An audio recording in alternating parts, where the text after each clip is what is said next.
70대 이후 노년의 삶, 돈 문제 어떻게 해결할까요? 오늘은 많은 분들이 궁금해하시는 70대 이후 노년의 삶에 대해 말씀드리겠습니다. 경제활동을 더 이상 할 수 없는 상황에서 노후 준비가 부족하다면 어떻게 해야 할까요? 정부에서는 어떤 지원을 받을 수 있는지, 그리고 기본적인 생활을 위해서는 얼마나 필요한지 구체적으로 알아보겠습니다. 먼저 현실을 직시해봅시다.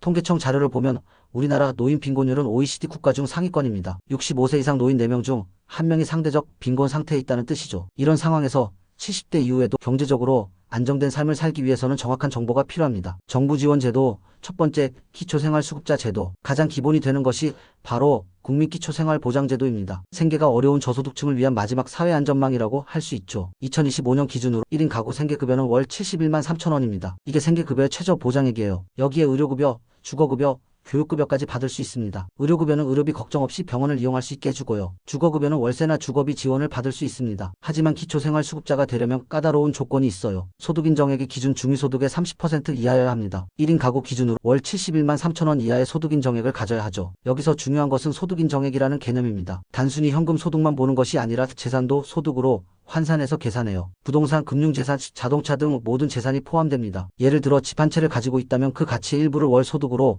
환산하는 방식이에요. 그래서 집은 있지만 현금은 없는 많은 노인분들이 기초생활수급자에서 제외되는 경우가 많습니다. 하지만 2025년부터는 65세 이상 노인에게 좋은 소식이 있어요. 근로소득 추가 공제 혜택이 생겼거든요. 기존 소득에서 20만 원의 30%를 추가로 공제해줍니다. 만약 월 100만 원의 소득이 있다면 44만 원을 공제받아서 56만 원으로 계산되는 거죠. 이렇게 되면 기초생활수급자 선정 가능성이 훨씬 높아집니다. 정부 지원 제도 두 번째 기초연금. 기초연금은 65세 이상 어르신 중 소득 하위 70%에게 지급되는 연금이에요. 2025년 기준으로 월 34만 2,510원을 받을 수 있습니다. 기초연금 선정 기준은 소득인 정액으로 판단해요. 1인 가구는 월 228만 원 이하면 받을 수 있습니다. 부부 가구는 월 364만 8천 원 이하면 가능하고요. 기초연금의 좋은 점은 기초생활수급자보다 선정 기준이 훨씬 관대하다는 것입니다. 중산층 수준의 노인분들도 받을 수 있어요. 예를 들어 국민연금을 받고 있더라도 기초연금을 함께 받을 수 있습니다. 다만 국민연금 금액에 따라 기초연금이 일부 감액될 수는 있어요. 기초연금은 신청주의 원칙이므로 반드시 주소지 읍면동 행정복지센터에 가서 신청해야 합니다. 자동으로 지급되지 않으니까 꼭 기억하세요. 신청할 때 필요한 서류는 신분증,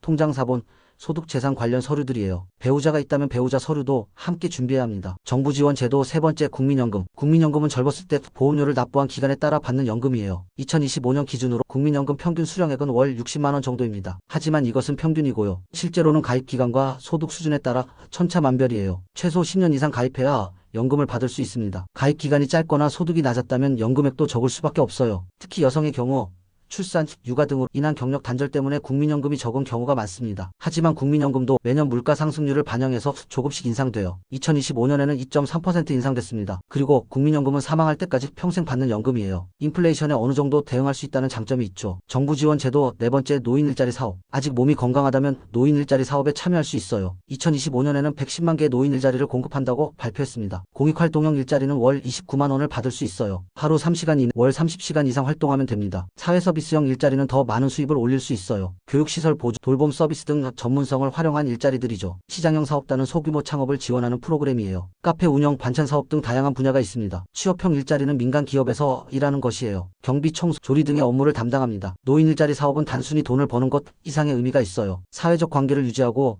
건강을 챙길 수 있는 기회가 되거든요. 기본 생활비는 얼마나 필요할까? 그렇다면 70대 이후 기본적인 생활을 하려면 얼마나 필요할까요? 통계청의 가계동향 조사를 보면 65세 이상 1인 가구의 월 평균 생활비는 약 120만 원입니다. 여기에는 식비, 주거비, 의료비, 교통비 등이 포함돼요. 하지만 이것은 평균이고요. 최소한의 생활을 위해서는 월 80만 원에서 100만 원 정도가 필요합니다. 식비만 해도 월 30만 원에서 40만 원은 들어요. 건강한 식단을 유지하려면 더 많이 필요할 수도 있고요. 주거비는 월세를 내는 경우 30만 원에서 50만 원 정도예요. 자가주택이라면 관리비, 수도광열비 등으로 월 10만 원에서 15만 원 정도 듭니다. 의료비는 노인의 경우 특히 중요한 지출 항목이에요.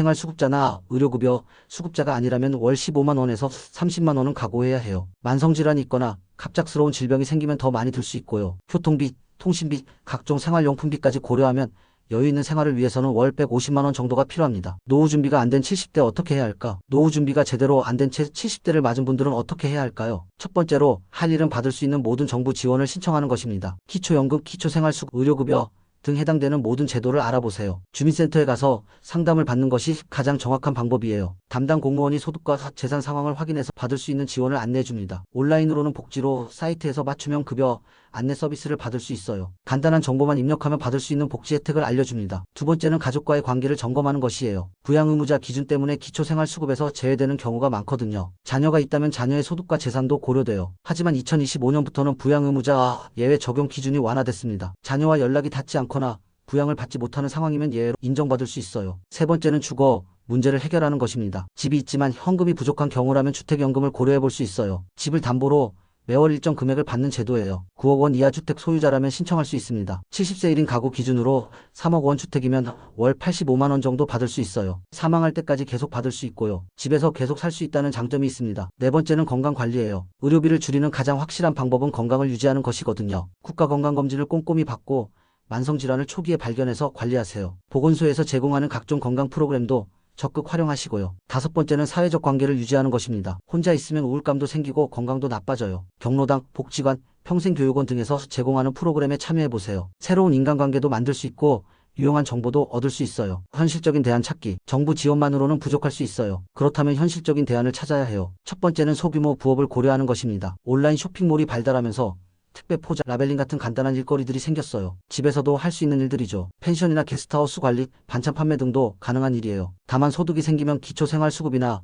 기초연금에 영향을 줄 수 있으니까 미리 확인해 보세요. 두 번째는 공동 거주를 고려하는 것이에요. 혼자 살기 부담스럽다면 비슷한 처지의 어르신들과 함께 사는 것도 방법이에요. 주거비, 식비 등을 나눠서 부담하면 생활비를 줄일 수 있거든요. 최근에는 공공에서 운영하는 노인 공동거주 시설도 늘어나고 있어요. 세 번째는 자산 정리예요. 불필요한 보험은 해지하고요. 사용하지 않는 물건들은 중고 거래로 정리하세요. 적금이나 예금도 금리가 높은 곳으로 옮기시고요. 작은 돈이라도 모아두면 도움이 됩니다. 네 번째는 절약 생활의 기술을 익히는 것이에요. 전통시장에서 장을 보면 대형마트보다 저렴해요. 마감 시간에 가면 할인 판매하는 경우도 많고요. 전기, 가스, 수도, 요금도 절약할 수 있는 방법들이 많아요. 보일러 온도를 1도만 낮춰도 난방비가 10% 정도 줄어들거든요. 마무리하며 70대 이후의 삶이 막막하게 느껴질 수 있어요. 하지만 절대 포기하지 마세요. 정부에서 제공하는 다양한 지원 제도가 있고요. 조건만 맞으면 기본적인 생활은 할 수 있을 정도의 지원을 받을 수 있어요. 기초생활수급자가 되면 월 71만 원의 생계급여에 의료급여까지 받을 수 있어요. 기초연금까지 받으면 월 100만 원 이상의 수입이 생기죠. 여기에 노인 일자리 사업까지 참여하면 월 130만 원 정도까지 가능해요. 물론 여유로운 생활은 아니겠지만